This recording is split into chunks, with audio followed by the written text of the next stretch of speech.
Okay, so have you ever found yourself staring at, say, a timesheet or maybe a project budget, Hmm. and you need to convert something like 27 minutes into hours, but in decimal form? Yeah, that moment. Right. And you get that little pause, that tiny bit of friction. You could pull out a calculator, do the division. But you're also thinking one slip, one wrong decimal, and suddenly payroll's off. Yeah. Or the client billing is wrong. It cascades. Exactly. So today we're actually going to dig into that exact challenge. It seems simple, but it's tricky. Deceptively so. Our mission, show you how a good minutes to decimal hours conversion chart isn't just, a cheat sheet. It's really a tool for clarity, for Yeah. precision. And that precision matters more than you might think. Hmm. What's really key here is how this small conversion impacts big things for you, the listener. Right. Getting it right. That means solid record keeping. Yeah. It means payroll that, well, actually holds up if someone looks closely. Accurate project cost. So it prevents things going wrong later. Pretty much. It stops what some people call decimal creep, where tiny rounding errors snowball in big spreadsheets or databases. They can become surprisingly large discrepancies over time. Okay, let's unpack the chart itself then. Our main source today is this minutes to decimal hours conversion chart. Right. Now, the obvious one, 30 minutes, we all kind of know that's half an hour, so 0.50.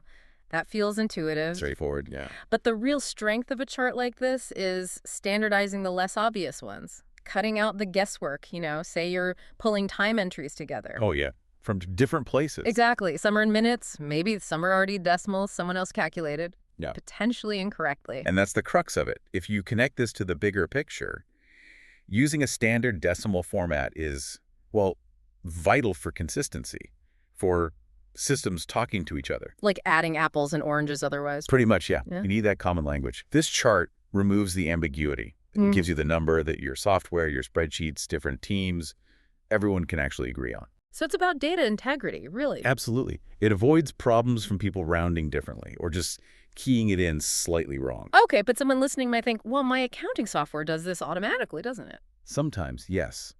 But the chart provides something slightly different. It's not just division. It's often a pre-agreed standard. It might reflect specific rounding rules used in an industry, for example. Ah, interesting. So it can help avoid those weird computer glitches, too, like floating point errors. Well, potentially, yes. Computers can sometimes have tiny precision issues with certain decimal fractions.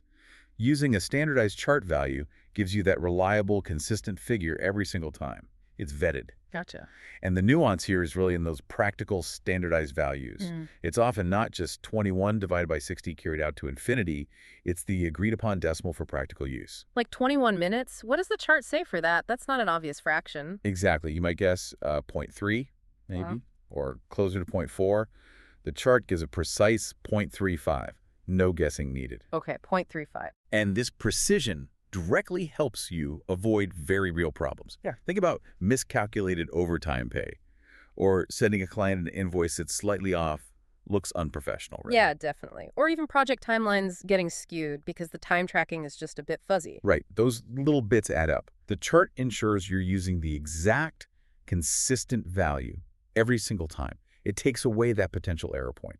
So wrapping this up for you, our listener, this chart, this minutes to decimal hours conversion chart, it's more than just a table of numbers. Think of it as an error-proofing tool. A practical step. It takes something that could be a constant small headache, those little calculations, and makes it a simple, accurate lookup. Helps payroll, helps billing, keeps projects on track, all by standardizing one small but really quite impactful piece of data. And maybe a final thought to leave you with. Yeah. Consider how understanding and, importantly, applying these seemingly small, specific conversions, Yeah. how that can simplify much bigger, more complex systems. Yeah. Think about accuracy in your own work, maybe even your personal finances. What other little conversions, maybe overlooked details like this one, might actually be hiding inefficiencies or potential errors in your daily routines? Something to mull over.